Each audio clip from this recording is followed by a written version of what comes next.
annabi Musa alaihi salatu wassalam lokacin da Allah ya ce mishi fa asri bi ibadi laylan innakum muttaba'un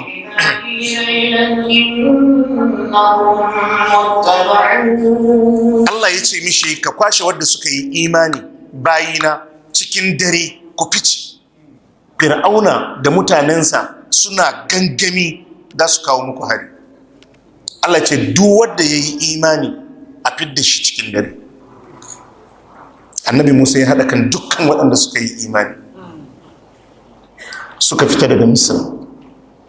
To amma hanyar da Allah ya ce su bin hanya ce da akwai teku ta gifta. Wato ku kalli yadda wadda suka san Allah suke da'a ma Allah. In kai ne zaka ce to ai ba hanya. Da Allah ya ce a bigun shikenan sai suka kama suka bigun. Sun wuce ko ba su wuce ba? Sun wuce. Kai ne yanzu in aka ce ka bi Allah ya kai ta calculation. Da aka ce kawai ga hanyar da za su bi wallahi sai suka kama hanyar. Suna tafiya Fir'auna kuma yayi gangamin jama'arsa gaba daya sun fito daga Misra suna bin annabi Musa da mutanensa. Sai da ta kaima annabi Musa alaihi salatu wassalam yana hango Fir'auna da gangaminsa. Fir'auna shi ma da gangaminsa suna hango annabi Musa da jama'arsu. Falamma tara aljam'ani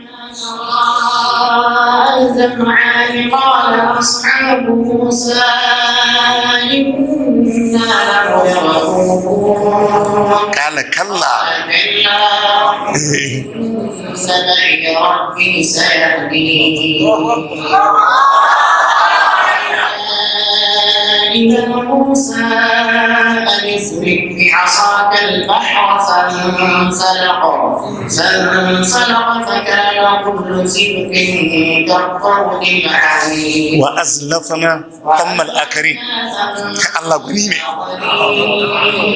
فلما ترى الجمعان lokacin da waɗannan tawaga biyu suka fara hangen junansu annabi Musa alaihi salatu wassalam da jama'arsa na hangen Fir'auna da mutanensa. Fir'auna da mutanensa suna hangen annabi Musa da mutanensa. Qala ashabu Musa, sai jama'ar annabi Musa suka ce inna lamudrakun, suka ce mun shiga hannu.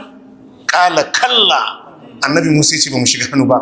Inna ma iya rabbi sayahdin, yace ubangiji na tare da ni zai nuna mana ya zamu yi. Allah ce fa auhayna ila Musa anidrib bi asakal bahar. Allah ce sai muka yi wahayi wa Musa muka ce da kite kun da sandanka. Yana duka famfalaka Allah ce tekun sai ya bare fa kana kullu firqin ka tawdil azim, kowani bari sai ya tsaya kamar dutse. Tsakiyar hanyar a suratu taha ma Allah ya ce ya basan ya bushe. Ko dan shi babu ya bushe. Allah ya ce ku wuce la takafu darakan wala ta, ya ce ku kar wani ya ji tsoron wai ruwa zai haɗe. Allah ya ce na ce kar ya haɗe.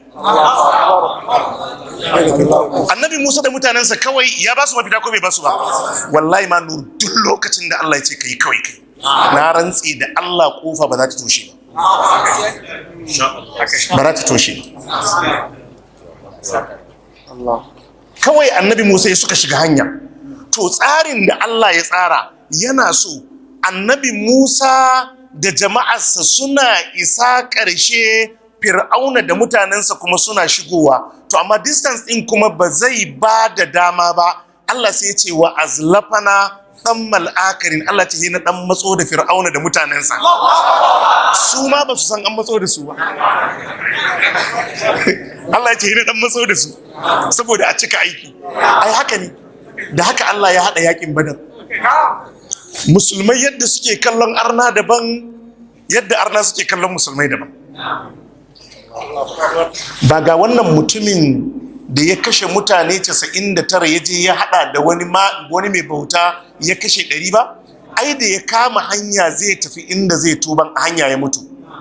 Mala'ikun azaba suka zo da su dauke shi, mala'ikun rahama suka zo da su dauke shi. Sai Allah ya turo wani mala'ika ya ce to yayi alƙalanci. Sai aka ce to a taka daga garin da ya fito zuwa inda ya mutu, in ya fi nisa akan inda ya rage ya je wancan garin, to ya zama dan aljanna. Idan kuma tafiyar da ta rage daga inda zai je zuwa inda ya mutu tafi nisa, to yanzu kaga ya fi kusa da garin da ya laifi, ya zama dan wuta. Sai aka ce to a taka, mala'ikun suna takawa 1 2 3, Allah sai ya ce makasan dan matsa. Shi ma mala'ikan bai san tana matsawa ba, to in Allah yana so ya baka mafita ko dai sai toshe ne babu. Dole ne, dole abi Allah. To sai aka dan matso da su Fir'auna, sai suka zo daidai shiga ruwa. Annabi Musa suna fita, Fir'auna suna shiga. Allah ya ce fagashiyahum min al-yammi ma gashiya.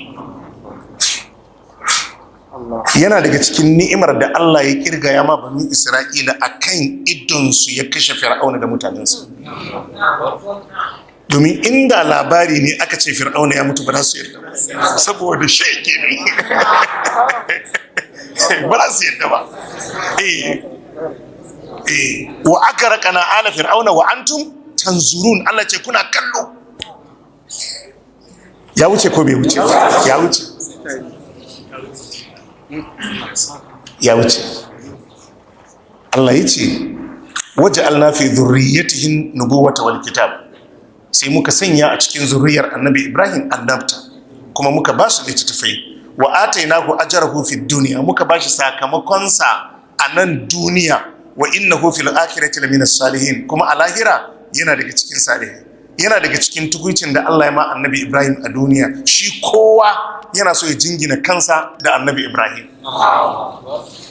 Yahudawa suka ce Annabi Ibrahim namu ne, Nasara suka ce Annabi Ibrahim namu ne. Allah ya ce a ولا نصرانيا ولكن كان حنيفا مسلما وما كان من المشركين. Allah ya ce ma kana Ibrahimu yahudiyan. Allah ya ce Annabi Ibrahim baba Yahudi bane, wala nasraniyan, kuma baba nasare bane, walakin kana hanifan musliman. Allah ya ce bawa ne da yake bauɗe wa shirka, yake tsayuwa akan tauhidi. Haka ne ko? Wa ma kana minal mushrikin, baya daga cikin masu shirka ma Allah. Ai irin waɗannan annabawa da manzanni, malam a ce kana aljanna kana tare da su. Duk wannan kisar Annabi Ibrahim sai baka da kansa. Mu tsare imanin mu yi aiki malam Muhammad. Insha Allah. To jama'a sai mu kwana anan.